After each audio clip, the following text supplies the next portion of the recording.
आज के इस विशेष प्रेस वार्ता में माननीय मुख्यमंत्री जी का हार्दिक स्वागत करता हूं, अभिनंदन करता हूं एवं माननीय मुख्यमंत्री जी की ओर से सभागार में मौजूद हमारे सभी मीडिया के बंधु एवं सबसे महत्वपूर्ण 14 जिलों के हजारों की संख्या में जो हमारे आज के लाभार्थी हैं अनधिकृत कॉलोनियों के, जो कि वीडियो कॉन्फ्रेंसिंग के माध्यम से इस कार्यक्रम से जुड़े हुए हैं, मैं आप सभी का इस कार्यक्रम में माननीय मुख्यमंत्री जी की ओर से बहुत बहुत स्वागत करता हूं, अभिनंदन करता हूं। जैसा कि आपको विदित है, समय समय पर जो जन कल्याणकारी योजनाओं की घोषणा माननीय मुख्यमंत्री जी हमारे जो प्रेस के बंधु हैं उनके माध्यम से लोगों तक पहुंचाते हैं, स्वयं इसकी घोषणा करते हैं। उसी कड़ी में आज का एक कार्यक्रम आयोजित किया गया है और आज विशेष बात यह है कि 14 जिलों की कई पालिकाओं के हमारे हजारों लोग भी आज बड़ी बेसब्री से इस कार्यक्रम में जुड़े हैं और माननीय मुख्यमंत्री जी की घोषणा का इंतजार कर रहे हैं। और अब मैं कार्यक्रम को आगे बढ़ाते हुए माननीय मुख्यमंत्री जी से उनके उद्बोधन के लिए अनुरोध करता हूं।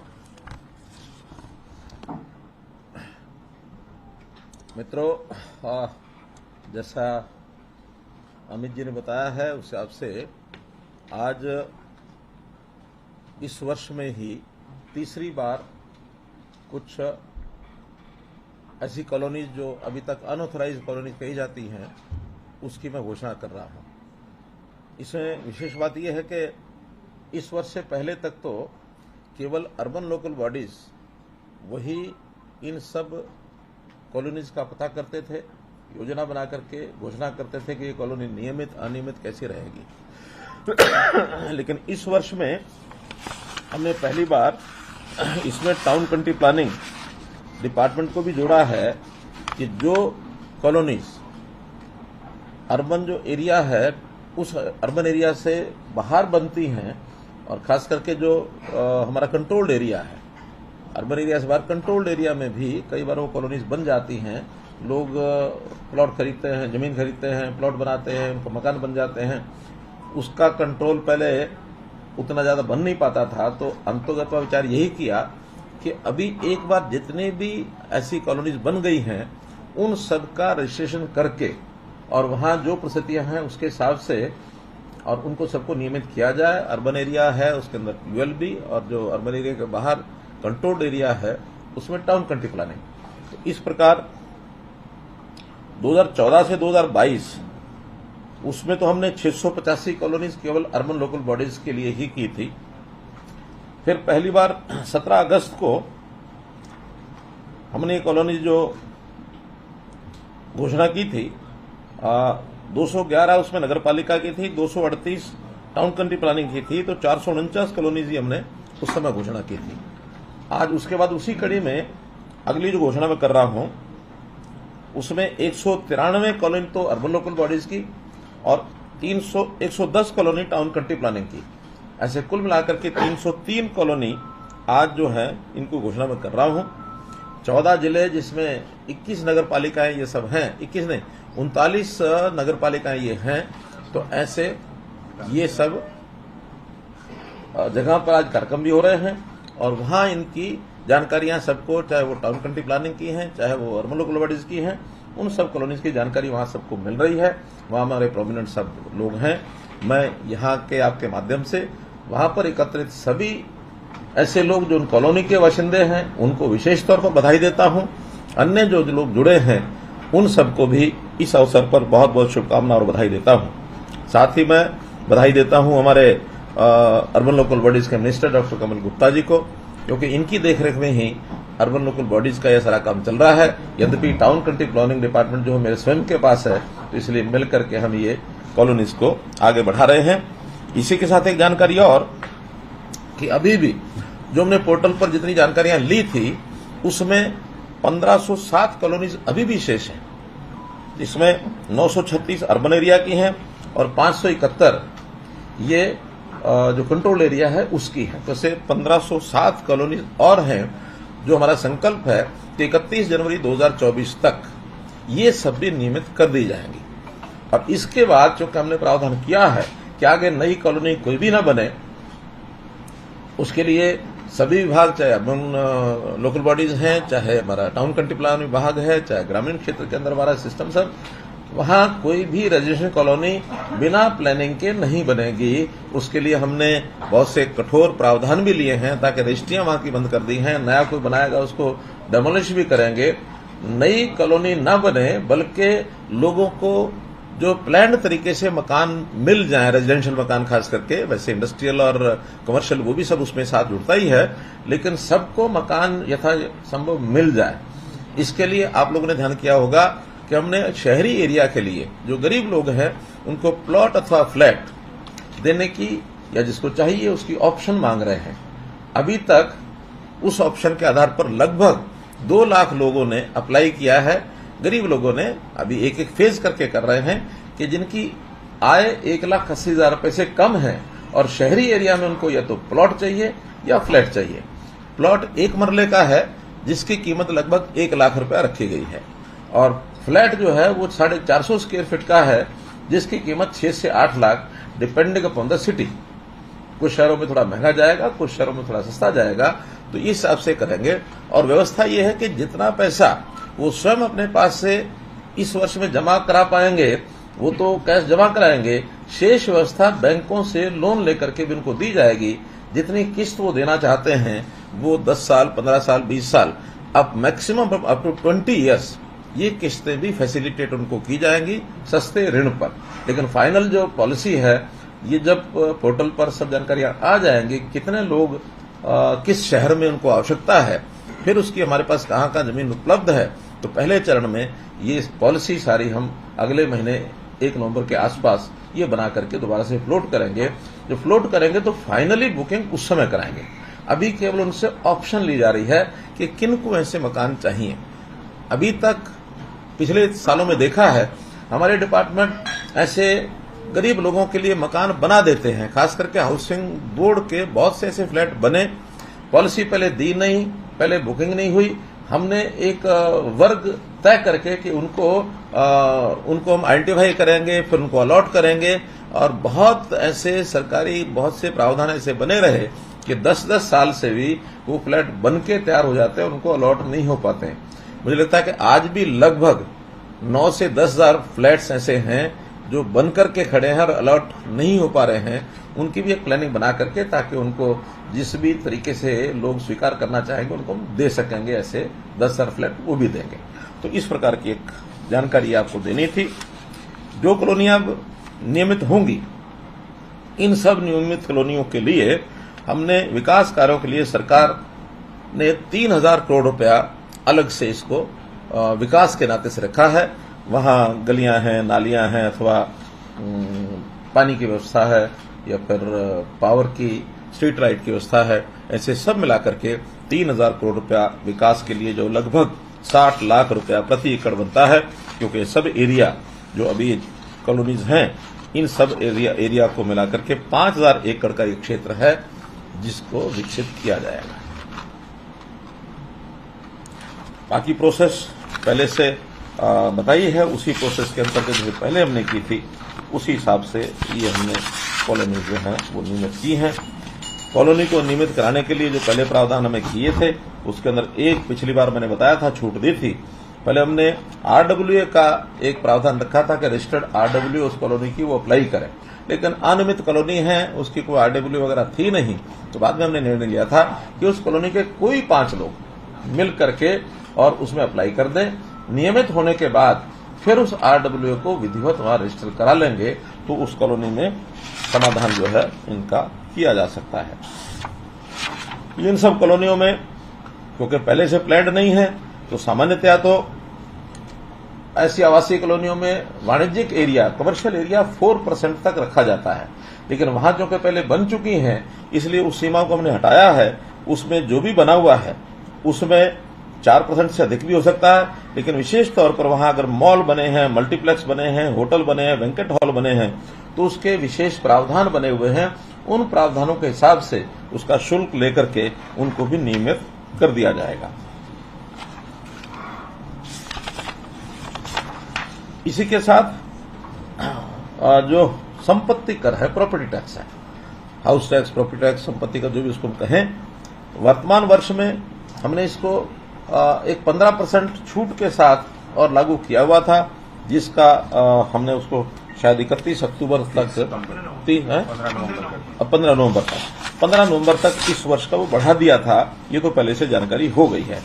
एक जानकारी आज मैं और जो आपके साथ साझा कर रहा हूं कि बहुत लोगों के पिछले एरियर्स पड़े हैं, और एरियर्स में भी जब से हमने प्रॉपर्टी आईडी बनानी शुरू की है तो उस प्रॉपर्टी आईडी के बनने के बाद सारी चीजें रेगुलराइज हो रही हैं। तो लाखों प्रॉपर्टीज ऐसी हैं जिन्होंने कई वर्षों का भी एरियर अभी बाकी है, प्रॉपर्टी टैक्स नहीं दिया है।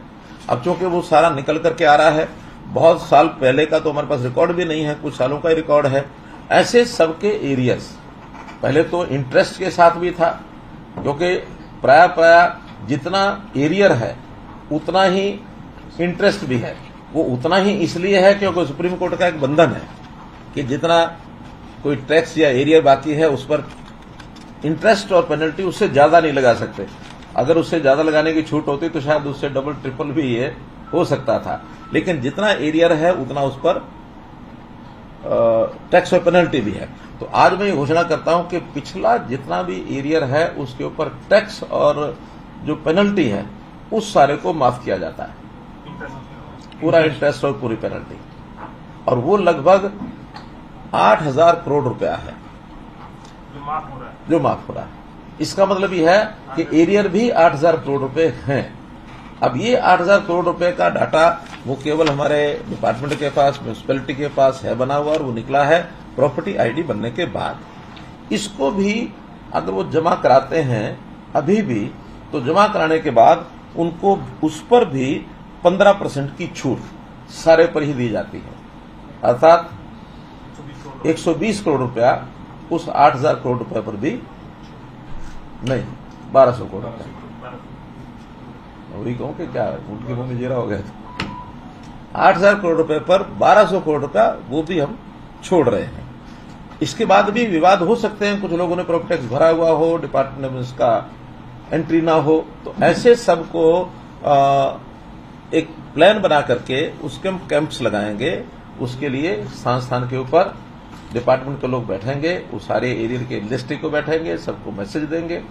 जिनके फोन नंबर्स हैं उनको फोन पर देंगे, जिनके फोन नंबर्स नहीं हैं उनको उनके रेजिडेंस एड्रेस पर लिख करके भेजेंगे, ताकि एक रूटीन बना करके डेली कितने लोग उन्होंने वहां करने हैं, तो एक जितना समय उस शहर के अंदर इन सबको हियरिंग देने के लिए लगेगा उसको हियरिंग देंगे, ताकि हम चाहते हैं विवादों का समाधान, जैसे हमने कार्यक्रम चलाया था कि पिछले विवाद जितने ज्यादा समाधान किया जा सके उतना लोगों को भी राहत मिलेगी, डिपार्टमेंट का भी सारा रिकॉर्ड जो है वो क्लीन अप होगा। आज तो पैसा आना कि नहीं आना है, लेकिन इस पिछले बोझ जो है एरियर का बोझ, इसको उठाते उठाते भी कई सैकड़ों लोग उसमें दबे पड़े हैं। तो इसलिए कम से कम वो राहत मिलेगी, और हम चाहते हैं कि जनता को राहत दे करके हम ज्यादा समाधान की ओर आगे बढ़ें। एक ये योजना आपके सामने मैंने रखनी थी। दूसरी घोषणा है हमारी पावर डिपार्टमेंट की। पावर डिपार्टमेंट की एक बड़ी समस्या, ये जो बिल्डर्स हैं, बिल्डर्स को पावर डिपार्टमेंट का एक समझौता करके अपनी लैंड देनी होती है, पावर हाउस बनाना होता है, और उसके बाद फिर जो कंज्यूमर हैं उनको कनेक्शन मिलते हैं। अभी तक की जो शर्तें रही हैं उसमें बिना उनसे जमीन लिए हुए भी, बिना पैसा लिए हुए भी, और वो बिल्डिंग बनाने का उनको छूट मिल जाती थी, बिल्डिंग बनाते थे, बाद में कंज्यूमर्स को कनेक्शन मिलते नहीं थे, फिर उनको जनसेट पर आना पड़ता था, और महंगी बिजली उनको, यानी जो बिजली शायद ऐसे फ्लैट में 5, 6, 7 रुपए का यूनिट होगा उनको 18-20 रुपए यूनिट भी भरना पड़ता था। बहुत से केसेस हमने इंडिविजुअली गुरुग्राम में निपटाए भी हैं, अभी पीछे सोनीपत, पानीपत, यहाँ के भी कुछ विषय आए हैं। लेकिन उसके लिए जो आगे समस्याएं ना आए, इसके लिए एक पॉलिसी ये अब बनाई है, और उस पॉलिसी में पहले तो उसके अंदर CRC, HERC उनको नियमावली अपनी बनाने के लिए कहा था डिपार्टमेंट ने, तो उन्होंने फाइनली ये नियमावली बना दी है, और वो नोटिफाई या तो आज करेंगे या कल करेंगे, लेकिन उनकी ओर 27 सितंबर को कर दिया सर, वेबसाइट पे देख सकते हैं। 27 सितंबर, अच्छा 27 को कर दिया। तो खैर उनसे बातचीत होने के बाद फिर उन्होंने इस पॉलिसी के लिए उनको कहा कि हम इसको क्लियर कर रहे हैं, आप इसकी घोषणा कर दें। उसमें नए पावर स्टेशन के बनाने के लिए उनको एक तो जमीन जो है वो कंस्ट्रक्शन से पहले देनी होगी, यानी जो हाउसिंग प्लान उसकी बनाएंगे उस प्लान से जमीन पहले देनी होगी, जो पहले कई बार नहीं ली जाती थी। दूसरा, जो हाउसिंग प्लान बनाने के लिए उनको जो परमिशन दी जाती है उससे पहले 50% पैसा जमा कराना होगा, अन्यथा वो शुरू ही नहीं कर पाएंगे। तो इतना सब करने के बाद कम से कम डिपार्टमेंट के पास जमीन आ गई, 50% पैसा आ गया।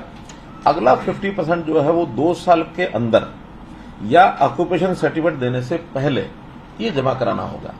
तो 100% आने के बाद वहां पावर हाउस बनाना और उस सारे इंफ्रास्ट्रक्चर को खड़ा करके फिर कनेक्शन इंडिविजुअल हाउस को देने का काम ये डिपार्टमेंट का हो जाएगा। डिपार्टमेंट इंडिविजुअल कनेक्शन देगा। पहले कभी कभी वो सामूहिक कनेक्शन, बल्क कनेक्शन ले लेते थे और बल्क कनेक्शन के बाद अपने आप फिर आगे कंज्यूमर को बांटते थे, बिल कलेक्ट करना, फिर इकट्ठा करके और डिपार्टमेंट को देना। कभी डिपार्टमेंट का ज्यादा हो जाता था, कभी उनका ज्यादा हो जाता था। तो वो कोई बल्क कनेक्शन उनको नहीं दिया जाएगा, बल्कि एक एग्रीमेंट के हिसाब से उनका इंफ्रास्ट्रक्चर वगैरह बना करके डिपार्टमेंट जो है उनको इंडिविजुअल कनेक्शन देगा। उसके बाद कोई रोल डेवलपर का उसमें नहीं रहेगा। क्यों पिकदा चाहिए ना? जी सर। हाँ, इससे कुल मिलाकर के कॉलोनी के जो निवासी हैं उनको एक बहुत बड़ी सुविधा ये हो जाएगी। इसी के साथ पावर डिपार्टमेंट का ये एक विषय है जो बहुत शिकायतें हमको मिलती हैं। इमारतें हैं या सरकारी या प्राइवेट, उनके ऊपर से तारें निकल रही होती हैं। वो हाई टेंशन भी है और 11 केवीए, 33 केवीए, वो सारी उसके ऊपर जा रही होती हैं। अब वस्तुस्थिति तो ये है कि पहले लाइनें लगती हैं, उसके बाद लोग नीचे घर बना लेते हैं। अब है स्वभाव लोगों का बना हुआ, क्योंकि सस्ती जमीन मिल जाती है या अपनी किसी के पहले होती है, वो बना तो सकते नहीं है, बनाना भी नहीं चाहिए। अब दुविधा ये भी है कि जमीन उनकी है, लाइन सरकार की, पावर डिपार्टमेंट की है, तो वो बना लेते हैं। वो कहते हैं हमारी जमीन है, क्यों रोकते हैं? उसका समाधान जब निकलेगा। लेकिन कम से कम इस पर हमने एक बार पहले भी 2016 में एक उनको राहत दी थी कि जिन लोगों ने अप्लाई किया था उनके घरों के ऊपर से गुजरी तारों को हटाने के लिए अभियान जो चलाया था, 7,849 स्थानों पर 11 केवी और 95 स्थानों पर 33 केवी लाइनों को इनको बदल करके और अल्टरनेटिव रूट से ले गए थे। 112 करोड़ रुपया उसमें खर्च आया था। अभी भी बहुत सी एप्लीकेशंस हमारे पास आई हैं जिनकी डिमांड है। उसमें प्राइवेट भवन भी हैं और सरकारी भवन भी बहुत जगह पर हैं। सरकारी जमीनों के ऊपर भी आखिर लाइनें निकलती हैं, तो उनको भी राहत चाहिए। कहीं कॉलेज है, कहीं स्कूल है, कहीं अन्य संस्थाएं बनी हुई है, अस्पताल बने हुए हैं। तो इन सब को हटाने के लिए हमने बजट में 151 करोड़ रुपए का प्रावधान किया है। 151 करोड़ रुपए लगा करके और इन सब जो डिमांड्स हैं तारों को हटाने की, इसको भी पूरा किया जाए। एक विषय है डेरे और ढाणियां, इनके कनेक्शन। बहुत डिमांड आती रहती है कि वहां बिजली नहीं पहुंची है। अब स्वतंत्र भारत में लोग स्वतंत्र हैं, गांव की बजाय कहीं भी जाके अपना मकान बनाने की इच्छा करते हैं। और जब सुरक्षित प्रदेश हो तो उसके अंदर बहुत आसान हो जाता है। सुरक्षा कम हो तो लोग डरते हैं, लेकिन आज तो खेतों में, ढाणियों में, इधर उधर कहीं भी अपना 2 घर 4 घर बना के रहने लग जाते हैं। फिर बाद में कहते हैं पावर दो, कनेक्शन दो। जब तक डिमांड नहीं थी, आवश्यकता नहीं थी, तब तक तो लोग गुजारा कर लेते थे। आज हर गांव में बिजली हो गई है और हर गांव में भी अब 24 घंटे बिजली होने की और आगे हम बढ़ रहे हैं। तो जो आइसोलेटेड पॉकेट्स हैं, जहां 2 घर, 3 घर, 5 घर हैं, वहां भी जो डिमांड आई है, अभी तक हमने उसमें प्रावधान किया था। 2016 में हमने आके किया था कि जो एग्रीकल्चर कनेक्शन है, एग्रीकल्चर कनेक्शन पर पैट का ट्रांसफर लगा करके 8 घंटे तो एग्रीकल्चर की जो पावर थी वो, और बाकी समय में पैट ट्रांसफार्मर के लिए उनको अलग समय में उनको ये कनेक्शन लेकर के, इसके अलावा और 13 घंटा तो 13 और 8 21 लगभग 24 ही हो जाता। तो इतनी पावर उनको मिल जाती थी पैट पर। और कुछ लोगों ने जहां ट्वेल्व कनेक्शन नहीं थे, उन्होंने सोलर कनेक्शन लेकर के बड़ा काम चलाना शुरू किया। फिर भी बड़ी डिमांड थी। हमने उसके अंतर्गत फिर सबसे पहले 2016 में एक विषय किया था कि 1 किलोमीटर जो हमारी फिरनी है, उस फिरनी से 1 किलोमीटर तक जो घर बने हैं 2 या 3 यानी 10 की आबादी है, अब एक ही घर की 10 है तो भी, 3 घर है तो भी, लेकिन उसको कनेक्शन हम देंगे। 1 किलोमीटर देने शुरू किए थे। आज 1 किलोमीटर के बाहर वो भी लोगों ने मांगना शुरू किया है, तो इसको हम एक्सटेंड कर रहे हैं 3 किलोमीटर तक। कि फिरनी से 3 किलोमीटर तक अब ये कनेक्शन उनको दिए जाएंगे और 3 किलोमीटर मैं समझता हूं हरियाणा का प्राय हर घर आ जाएगा। फिर भी अगर कोई नहीं आएगा तो उसको हम यही कहेंगे कि या तो जो एग्रीकल्चर वाला सिस्टम है उससे चले, अगर एग्रीकल्चर सिस्टम से नहीं भी चलना है तो मुफ्त की बिजली मिलती है सोलर कनेक्शन जितना भी बड़ा उनको लेना हो अपने घर की डोमेस्टिक के लिए, नॉट अदरवाइज, डोमेस्टिक के लिए सोलर कनेक्शन जो लेना है उसमें जो कैपिटल सब्सिडी है उसको हम 50% कर रहे हैं कि उनको 50% कैपिटल सब्सिडी देंगे जब तक वो सोलर पर चलाएंगे। सोलर के बाद जब उनका नियमित कनेक्शन कभी कोई मिलने की बात आएगी तो उसके बाद में वो सोलर रहना सोलर पर है, सोलर पर नहीं रहना तो सोलर पर ना रहे, लेकिन हर घर को बिजली जरूर मिले इसका हम प्रावधान कर रहे हैं। एक इसके अंदर और एक प्रकार है, वो है गांव जिसकी फिरनी नहीं होती है लेकिन जिसको बेचिरा गांव कहते हैं। तो बेचिरा गांव में भी अगर अलग ट्रांसफार्मर लगा करके हमको लाइन वहां तक पहुंचानी है, घर चाहे वहां 2 है चाहे 10 है, वहां भी अलग से एक कनेक्शन उस बेचिरा गांव के नाम से जरूर हम पहुंचाएंगे, क्योंकि बेचिरा गांव का मतलब वैसे तो यह है कि उस गांव में कोई आबादी नहीं है, लेकिन फिर भी ढाणियां वाणियां कहीं बन जाती हैं तो एक कनेक्शन हर बेचिरा गांव का भी हम रिजर्व करते हैं, वहां चाहे वो कितना ही किलोमीटर हो, लेकिन बेचिरा गांव में एक कनेक्शन। ऐसे 200-300 गांव हैं लगभग बेचिरा, ज्यादातर उसमें यमुनानगर जिले के हैं, तो उस प्रकार से उनको भी कनेक्शन की सुविधा ये मिल जाएगी।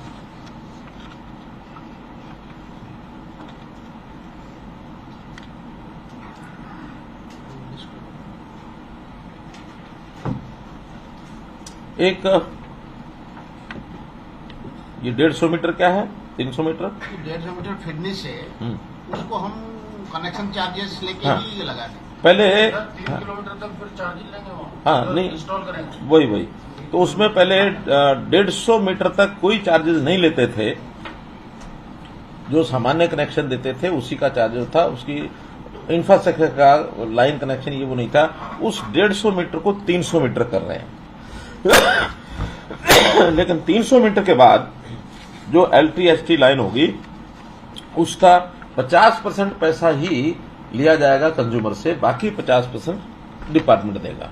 पहले पूरे का पूरा कनेक्शन का चार्जेस जो है वो 150 मीटर के बाद लिया जाता था, अब 150 से 300 मीटर कर दिया। 300 के बाद जितनी भी लंबी लाइन होगी उस खर्चे का 50% कर दिया, बाकी 50% निगम जो है वो वहन करेगा, यही ना।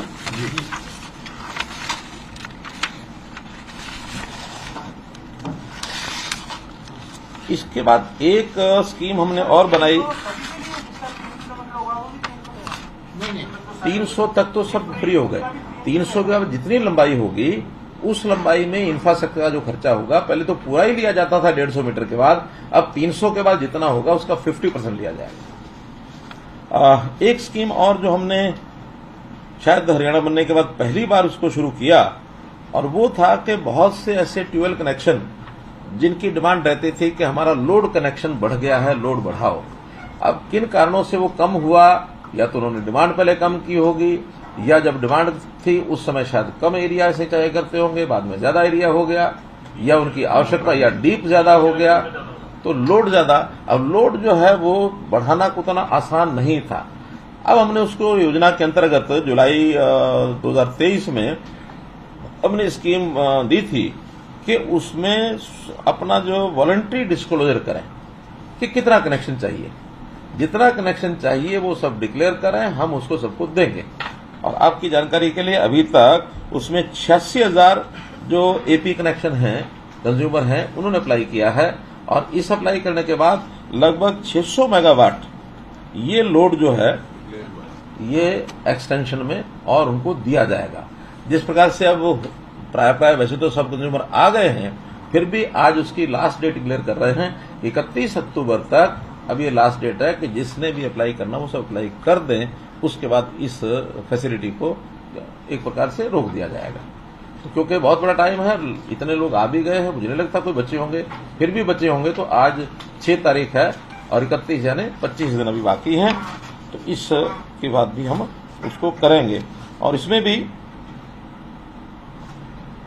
हाँ, ये तो यही है। एक चीज और उसमें नई जोड़ रहे हैं, वो ये शिकायत किसानों की एक होती थी, ट्रांसफार्मर चोरी हो गया। सामान्यतः जब ये इसमें होता था क्या तांबा, कॉपर जब वायर उसमें ट्रांसफार्मर में होते तो बहुत शिकायतें थी, लेकिन जब से वो चेंज करके उसको एल्यूमिनियम की या किस चीज की आती है, एल्यूमिनियम की वायर आती है, तो शायद वो शिकायतें तो कम हुई हैं, क्योंकि उतना मटेरियल अब उसमें से चोरी करने के बाद मिलता नहीं है। फिर भी शिकायतें भी हैं। शिकायत किसान जो चोरी होती थी तो उसका काम रुकता था, पुलिस स्टेशन में जाके वो कहता था इसकी शिकायत लिखो। पुलिस स्टेशन कहता था ये प्रॉपर्टी तो आपकी नहीं है, ये प्रॉपर्टी किसकी है, पावर डिपार्टमेंट की है। तो पावर डिपार्टमेंट आकर के शिकायत करे। पावर डिपार्टमेंट वालों को चिंता नहीं कि शिकायत करे तो ना करे, उनकी कुछ जाता थोड़ी कुछ, या तो किसान का गया जो गया। अब हमने अल्टीमेटली किसान को ये राइट दे दिया है कि किसान की शिकायत के ऊपर पुलिस एफआईआर करेगी, चाहे पावर डिपार्टमेंट सो भी जाए तो भी अगर चोरी हो गई है तो वो शिकायत करेंगे। और शिकायत करने के बाद भी नया कनेक्शन, उसमें नया कनेक्शन पहले 50% पैसा जमा करा के लेना पड़ता था, 6 साल हो जाए तो 20% से कराना पड़ता था, 20% पैसा दे करके वो नया कनेक्शन लेते थे। अब उसने 50% कर दिया है कि 50 की जगह केवल 25% पैसा जमा करा करके नया कनेक्शन, नया ट्रांसफार्मर रखा सकता है। और 6 साल अगर हो गए होंगे तो 10% पैसा जमा करा करके वो नया ट्रांसफार्मर रखा सकता है। और बाद में चोरी पकड़े जाने के बाद अगर वो ट्रांसफार्मर मिल जाता है तो ये पैसा उसका वापस हो जाएगा। तो ये सुविधा ऐसे किसानों को जहां के ट्रांसफार्मर चोरी होते हैं उनके लिए ये सब किया है। सबसे पहले वैसे बताना चाहिए था, लेकिन अब मेरे पेपर्स में जरा ऊपर नीचे था, इसलिए मैं सुप्रीम कोर्ट का बहुत बहुत आभारी हूं, धन्यवाद करता हूं कि अभी 4 तारीख को 2 दिन पहले जितना एक बड़ा विषय, ज्वलंत विषय, पूरे देश भर के लोगों की भी नजरें इस पर लगी है, हरियाणा, पंजाब और बाकी उत्तर भारत की तो लगी हैं, इसमें राजस्थान भी है, दिल्ली भी है, बाकी सब हैं, जिनकी जो स्टेक होल्डर्स हैं, एसवाईएल के ऊपर एक ऐसा स्टैंड जिसकी लड़ाई हम 2014 से लगातार लड़ रहे हैं, उस स्टैंड पर वैसे तो पहले भी मोहर लगा दी थी उन्होंने कि एसवाईएल लहर तो बनेगी, इसको सब सरकारें मिल करके बैठ करके आपस में करें, ऐसा वो सभी बातें की थी। अब इस बार सुप्रीम कोर्ट ने कदम और बढ़ाते हुए कि जो जमीन वापस कर दी थी वो भी केंद्र सरकार उसको अधिग्रहण करके उसको सुरक्षित करे एसवाईएल की, और मेनली सेंट्रल गवर्नमेंट को कहा है कि इसका रास्ता निकाले। जनवरी तक का टाइम दिया 3 महीने का, कि 3 महीने के अंदर इसका रास्ता निकाल करके, और चाहे सेंट्रल गवर्नमेंट अब कैसे निकालेंगे और क्या करेंगे इससे बात करेंगे, अलग बात है, लेकिन इतना एक स्पष्ट जिसको कहना चाहिए निर्णय ये सुप्रीम कोर्ट का जो आया है, इसके लिए मैं सुप्रीम कोर्ट को हरियाणा की जनता की ओर से बहुत बहुत बधाई भी देता हूं और उनकी सराहना भी करता हूं, उनका धन्यवाद भी करता हूं। और पंजाब को सर अभी भी फैसला आने के बाद आपने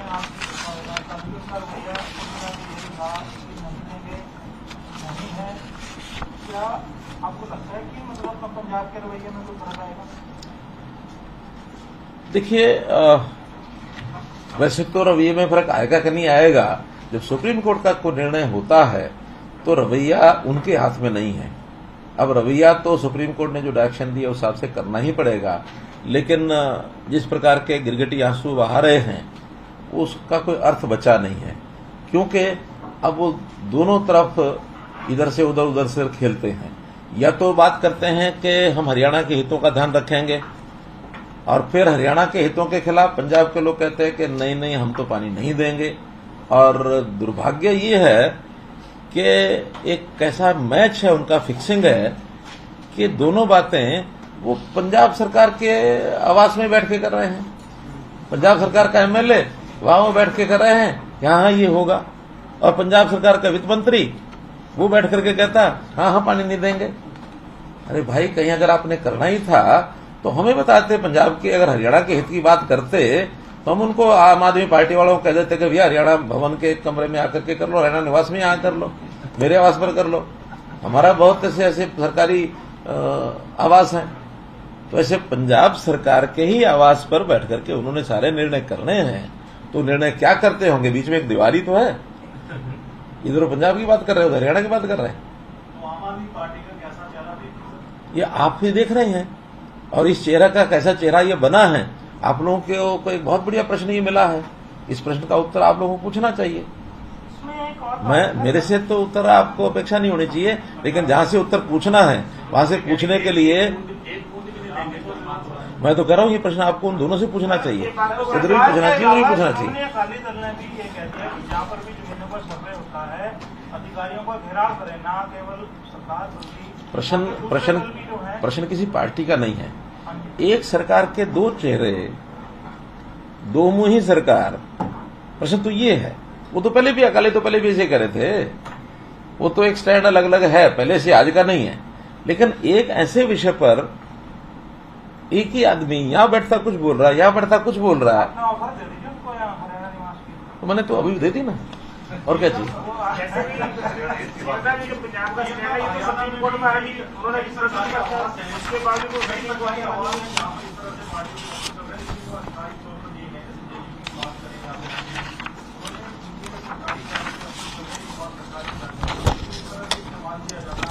मेरा कहना है सरकारी आवास को इस्तेमाल करने का विषय नहीं है, वो कहीं भी बैठ के कर सकते हैं। लेकिन एक ही पार्टी दो अलग अलग बातें, और वो भी अपने ही प्लेटफॉर्म पर बोल रहे हैं, एक ही बात तो बोले। दिल्ली मुख्यमंत्री कुछ बोलते हैं, पंजाब के वित्त मंत्री कुछ बोल रहे हैं, उनके प्रभारी हैं वो कुछ और बोल रहे हैं, तो कुछ कुल मिला करके कुछ ना कुछ एक स्टैंड पर आए, समझ में तो आए। एक स्टैंड लें, चाहे हमारे विरोध में लें, पक्ष में लें, उनका काम है। आज विषय वो नहीं है, वो तो सुप्रीम कोर्ट ने कहा जो कुछ कहा है, हम तो उसको देख रहे हैं। अब हमारी लड़ाई इनके साथ वैसी नहीं रही है, इनका तो एक स्टैंड अपना है, हमारा स्टैंड अपना है, सब पार्टियों, हरियाणा की सब पार्टियों का एक स्टैंड है। लेकिन कम से कम एक पार्टी एक स्टैंड रखती है, उसको लेकर के चलना चाहिए। खैर, ये विषय आपके लिए उनसे पूछने का है, पूछना चाहिए। ऐसे ही एक दूसरी बधाई भी मुझे आपके माध्यम से वो देनी है कि चीन के हांगझाओ में जो एशियाई खेल हो रहे हैं, उसमें इस समय तक कुल देश की जो मेडल टैली है वो 83, इंडिविजुअल 47 और टीम के 36 हैं, जिसमें 20 गोल्ड हैं, 31 सिल्वर हैं, 32 ब्रॉन्ज हैं, ऐसी 83 हैं। और इसमें हमारे लिए प्रसन्नता की बात यह है कि 83 में से हरियाणा के हैं 21, विच इज मोर देन 25%। 84 होते तो 21, 83 में 21, तो it is more than that.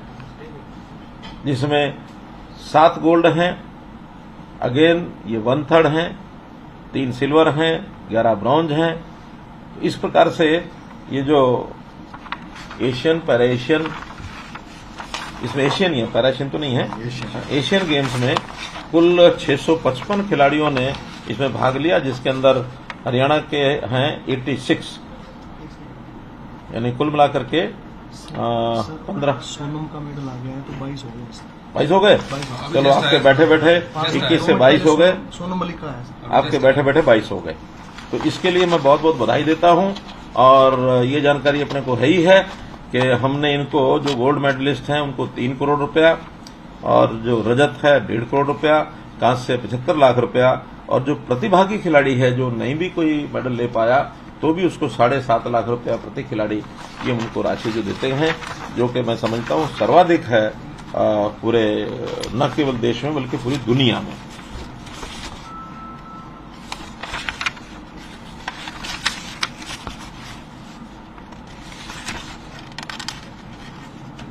Procurement, इसकी जानकारी भी मैं जरूर देना चाहूंगा कि आज 5 अक्टूबर तक जो धान है उसकी आवक 21 लाख मीट्रिक टन हुई है, जिसमें 13 लाख मीट्रिक टन जो है खरीद हो चुकी है, 5.5 लाख मीट्रिक टन का उठान हो चुका है। कुल 1985 करोड़ रुपए लागत का ये धान अभी तक हमने लिया है। बाजरा 26 लाख क्विंटल, यानी 2.65 लाख मीट्रिक टन ये आवक हुई है। 22 लाख क्विंटल खरीद कर ली गई है और 11 लाख क्विंटल इसका उठान हो गया है, जिसकी राशि 148 करोड़ रुपया ये बनती है। आपकी जानकारी के लिए कि बाजरा जो है ये पहले तो एमएसपी पर खरीदा नहीं जाता था, तो एक वर्ष ऐसा था हमने पूरे रेट पर यहाँ जो एमएसपी रेट है उसका खरीदना शुरू किया था 3 वर्ष पहले, लेकिन अच्छा अनुभव नहीं रहा क्योंकि उसकी स्मगलिंग राजस्थान से बहुत अधिक हो गई थी, जो हमको महंगे भाव पर लेकर के सस्ते भाव पर बेचना पड़ा, तो नुकसान ज्यादा हुआ था। उससे अगले 2 साल लगातार हमने भावांतर उभराई योजना दी कि जितना जिसका बाजरा है उसने बेचा है या नहीं बेचा है, रजिस्ट्रेशन के हिसाब से एवरेज 8 क्विंटल प्रति एकड़ के हिसाब से, और हमने उनको पहले साल में 600 रुपये, 450 या 650, 400 क्या था दोनों में, वो हमने भावांतर प्रणाली दी थी। इस बार एमएसपी 2500 रुपये है। हमने कमर्शियल जो परचेज है हैफेड ने 2200 रुपया प्रति क्विंटल करनी शुरू कर दी है, 300 रुपये प्रति क्विंटल के, और वो जिन्होंने बेची है उनको हम वो देंगे। और इसके बाद ये भी हमको एक परमिशन मिल गई है अब नेफेड की ओर से कि 2.5 लाख मीट्रिक टन हम प्रोक्योर भी कर सकते हैं। तो उसको करने के लिए कुछ दिन बाद वो फिर 2500 रुपये खरीदी जाएगी, उसमें फिर भावांतर रुपये योजना नहीं दी जाएगी क्योंकि पूरा 2500 रुपये का होगा। जो 2200 रुपये में खरीदी है उसको 300 रुपये देंगे, जो 2500 रुपये खरीदा जाएगा वो नहीं। कोशिश हमारी ये भी है कि हम 2.5 लाख से ज्यादा भी ये करा सकें। मेरी कल ही जो मंत्री हैं केंद्र में पीयूष गोयल जी, उनसे बातचीत हुई तो उन्होंने कहा कि हम विचार कर रहे हैं कि बाजरा थोड़ा और ज्यादा खरीदा जाए। अगर हमको और ज्यादा की परमिशन मिलती है तो ये 2.5 लाख से 3 लाख 4 लाख भी हो सकता है। अभी अनुमानत 6 लाख मीट्रिक टन फसल ये बाजरे की हरियाणा में इस बार होगी। बाहर के प्रदेशों से स्मगलिंग ज्यादा तो नहीं, लेकिन शिकायतें मिली हैं थोड़ी बहुत के बाहर 1900 रुपये रेट चल रहा है, वहां से लेकर यहाँ 2200 रुपये बेचते हैं। हमने सख्ती की हुई है कि हमारा बॉर्डर्स के ऊपर सख्ती हो और वो उसको हम वहां से यहाँ ना आने दें, इस प्रकार का कार्यक्रम चला। नहीं, आढ़ती खरीदेंगे तो 2200 से ज्यादा खरीदेंगे तो खरीद सकते हैं। 2200 अगर है तो 300 देंगे, 2200 ज्यादा बिकेगा तो फिर जो अंतर है वो मिलेगा। हाँ, आढ़ती वाला भी मिलेगा, उनके पास जे फार्म होगा तो वो ले सकते हैं। और अगर कहीं रेट ही 25 से ऊपर चला जाए तो न लेना न देना। तो मित्रों, ये सारे विषय अब सभी जितने भी हमारे जुड़े हुए लोग हैं उनका बहुत बहुत धन्यवाद, बहुत बहुत आभार। और जो आज हमने 303 कॉलोनीज का जो घोषणा की है, उन 303 कॉलोनीज के निवासियों को बहुत बहुत शुभकामनाएं, बहुत बहुत धन्यवाद।